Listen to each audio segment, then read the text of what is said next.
अस्सलामुअलैकुम, कैसे हैं आप सब। उम्मीद है आप सब खुश होंगे, खैरियत से होंगे। आज मैं बहुत ही डिलीशियस रेसिपी आप लोगों के साथ शेयर कर रही हूँ। पनीर 65 की रेसिपी।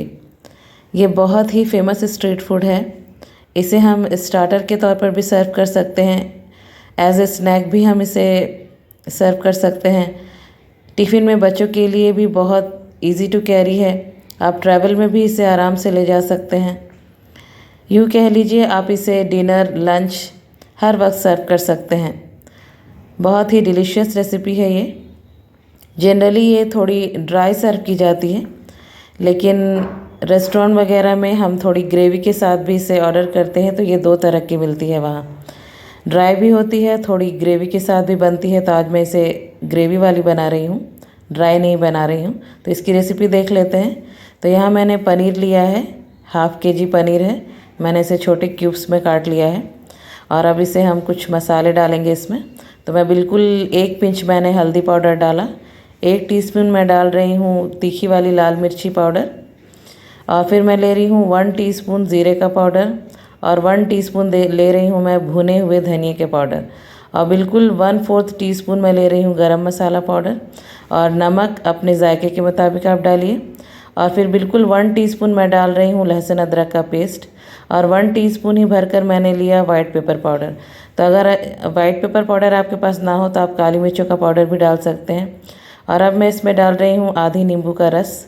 तो नींबू साइज़ में बड़ी थी, तो अगर आपके पास छोटी साइज़ की हो तो आप एक पूरी नींबू इसमें शामिल कीजिए। फिर मैं इसमें डाल रही हूँ एक पूरा होल एग वाइट और एग योक दोनों का इस्तेमाल कर रही हूँ मैं। और अब मैं इसमें बाइंडिंग के लिए डाल रही हूँ 2 चम्मच मैदा। और 2 टेबलस्पून ही मैं डाल रही हूँ कॉर्न स्टार्च। तो आप इसकी जगह चावल का आटा भी इस्तेमाल कर सकते हैं, क्योंकि ये बहुत ही बाहर से बहुत क्रिस्पी बनते हैं और अंदर से बहुत जूसी होते हैं। तो अब मैं इसमें डालूँगी फूड कलर। तो ये तो ऑप्शनल है, लेकिन इस डिश की ख़ास चीज़ 2 इंग्रेडिएंट इस डिश की मेन है, जो है करी लीव्स। करी पत्ता शामिल करते हैं हम इसमें बहुत सारा। और इसका कलर बिल्कुल रेड होता है, जैसे हम पनीर टिक्का बनाते हैं उस तरह से। तो आप या तो कश्मीरी रेड चिली का इस्तेमाल करें कलर के लिए, या फिर आप फूड कलर का इस्तेमाल कर सकते हैं। तो मैंने फूड कलर भी डाला और मैंने कश्मीरी रेड चिली पाउडर का भी इस्तेमाल किया है इस डिश में।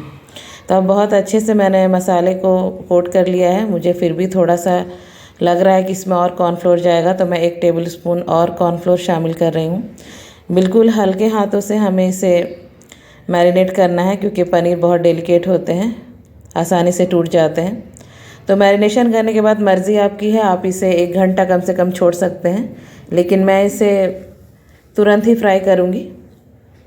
तो हमारा मैरिनेशन रेडी हो गया है। मसाले बहुत अच्छे से कोट हो गए हैं पनीर में। तो अब फ्राई करने के लिए मैंने यहाँ पर कढ़ाई ली है। तो आप तेल अपने अंदाज़ के मुताबिक लें। तो अब मैं एक पीस करके बिल्कुल केयरफुली पनीर को इसमें शामिल कर रही हूँ। हमें बिल्कुल दूर दूर इसे डालना है ताकि ये आपस में चिपके ना। और तुरंत ही हमें इसमें स्पैचुला नहीं चलाना है। मैं तुरंत स्पैचुला इसमें टच नहीं की हूँ। मैंने 1 से 1.5 मिनट के बाद ही स्पैचुला टच किया। अगर ये थोड़े बहुत इस तरह से चिपक भी जाए तो कोई बात नहीं है। जब एक तरफ से अच्छे से क्रिस्पी हो जाते हैं, तो जब हम इसे टर्न करते हैं तो फिर ये ईज़िली अलग हो जाते हैं। तो बस इसमें यही ट्रिक है कि आपको तुरंत स्पैचुला नहीं चलाना है, वरना पकौड़ों की जो ऊपर की कवर होती है वो लेयर आसानी से निकल जाती है। तो इस तरह से एक बैच हमारा फ्राई हो गया है। करीब 4 से 5 मिनट लगे मुझे। देखिए कलर कितना प्यारा आया है। तो आप चाहें तो कलर डाल सकते हैं, नहीं तो आप स्किप कर सकते हैं। तो इस तरह से हमारा एक बैच रेडी हो गया। तो हम सारे पनीर के पकौड़े को निकाल लेते हैं। ये देखिए। तो अब इसी तरह मैं दूसरे बैच को भी डाल ले रही हूँ।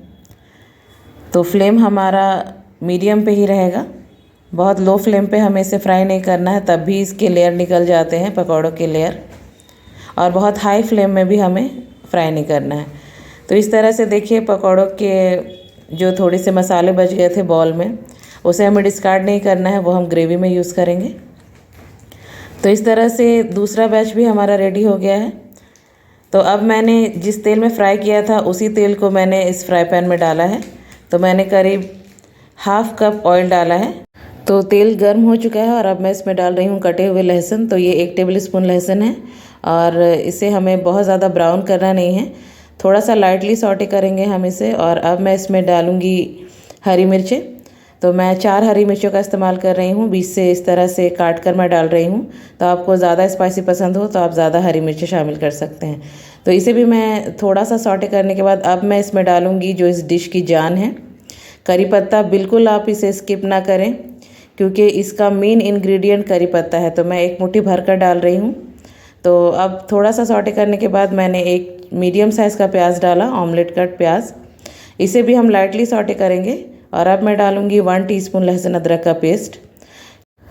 लहसुन अदरक का पेस्ट को भी हम थोड़ी देर सॉटे करेंगे, थोड़ा सा भूनेंगे हम इसे। और अब मैं इसमें शामिल कर रही हूँ 1 टीस्पून भरकर कश्मीरी रेड चिली पाउडर, क्योंकि ये डिश बिल्कुल रेड कलर की होती है। तो इसलिए आप या तो कलर का इस्तेमाल करें या कश्मीरी रेड चिली पाउडर। और अब मैं इसमें डाल रही हूँ कटे हुए टमाटर। तो मैं बिल्कुल 3 छोटे साइज़ की रेड टमाटर का इस्तेमाल कर रही हूँ, आप इसके बदले में टोमेटो सॉस का इस्तेमाल कर सकते हैं। और अब मैं डाल रही हूँ नमक। तो अपने टेस्ट के अकॉर्डिंग डालिए ताकि टमाटर जल्दी से सॉफ्ट हो जाएँ। तो अब टमाटर को थोड़ा सा हम पकाएंगे, तो मैं इसे ढक देती हूँ और ढक कर हम इसे कुक करेंगे टमाटर के सॉफ्ट होने तक। बीच बीच में हम इसे चलाते रहेंगे। तो इस तरह से देखिए 2 से 3 मिनट मैंने इसे भूना है बीच बीच में चलाते हुए। टमाटर बहुत अच्छे से सॉफ्ट हो गए हैं। इस तरह से स्पैचुला से दबाते हुए मैं इसे मैश कर ले रही हूँ। और अब मैं इसमें डालूँगी 1 टीस्पून डार्क सोया सॉस और 1 टेबल स्पून मैं डाल रही हूँ ग्रीन चिली सॉस। उसके बाद मैं इसमें डाल रही हूँ 1 टेबल स्पून ही टोमेटो केचप। थोड़ी सी मिठास रहती है टोमेटो केचप में, तो सारी ग्रेवी को ये बैलेंस करेगी। और अब मैं डाल रही हूँ हाफ कप दही। तो दही आप इसमें जैसा भी इस्तेमाल कर सकते हैं, थोड़ी खट्टी दही भी हो तो भी चलेगी। तो दही को जब भी डालें तो फ्लेम को लो करके डालें, वरना दही फट जाती है जब हम उसे बिल्कुल गर्म ग्रेवी में ऐड करते हैं। तो इसलिए फ्लेम लो कर दें दही डालते वक्त। और अब मैंने फ्लेम को फिर से मीडियम पे कर दिया है और अब हम इसे ढक कर कुक करेंगे। बिल्कुल अच्छे से हमें इसे भूनना है। तो बीच बीच में हम इसे कंटिन्यूअसली चलाते हुए भूनेंगे तब तक जब तक साइडों में तेल नहीं नज़र आते। तो इस तरह से देखिए तेल ऊपर नज़र आ रहा है, दही अच्छे से भुन गई है, दही का कच्चापन दूर हो गया है। अब बहुत अच्छे से मैं इसे मिक्स कर ले रही हूँ। और अब मैं इसमें शामिल करूँगी आधी चम्मच ज़ीरे का पाउडर।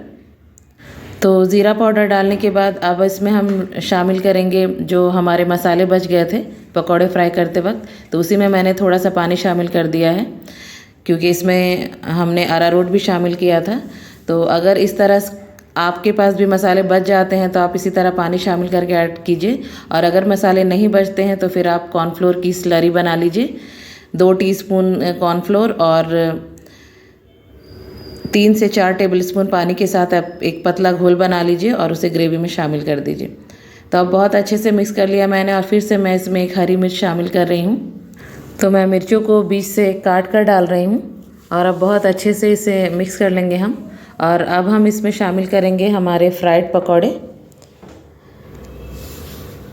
तो अब हम इसे बहुत अच्छे से मिक्स कर लेंगे।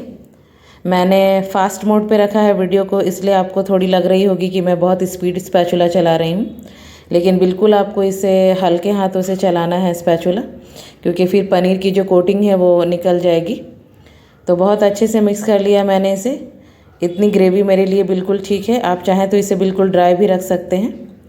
ये इसकी ग्रेवी 2 तरह से बनती है, या तो हम इसे बिल्कुल ड्राई सर्व करते हैं या फिर बिल्कुल हल्की ग्रेवी आप लगा सकते हैं। तो अब हमारा सालन रेडी है। मैंने फ्लेम को बंद कर दिया है और अब मैं इसे डिश आउट कर रही हूँ। तो इस तरह से आप भी इस रेसिपी को ट्राई कीजिए और मुझे कमेंट के ज़रिए बताइए कि आपको ये रेसिपी कैसी लगी। देखिए कितनी सॉफ्ट बनी है, बाहर से बहुत ही क्रिस्पी है और अंदर से बहुत जूसी है। ये देखिए कितनी जूसी है पनीर बिल्कुल हार्ड नहीं हुए हैं। तो अगर आपको मेरी रेसिपीज़ अच्छी लगती हैं तो मेरे चैनल को सब्सक्राइब करना मत भूलिए। अगर मेरे वीडियोज़ आपको पसंद लगते हैं तो ज़्यादा से ज़्यादा इसे लाइक एंड शेयर कीजिए अपने फैमिलीज़ एंड फ्रेंड्स के बीच। मुझे खूब सारे दुआओं में याद रखिए। मिलती हूँ इसी तरह की मज़ेदार रेसिपी के साथ नेक्स्ट वीडियो में इंशाअल्लाह। अल्लाह हाफिज़।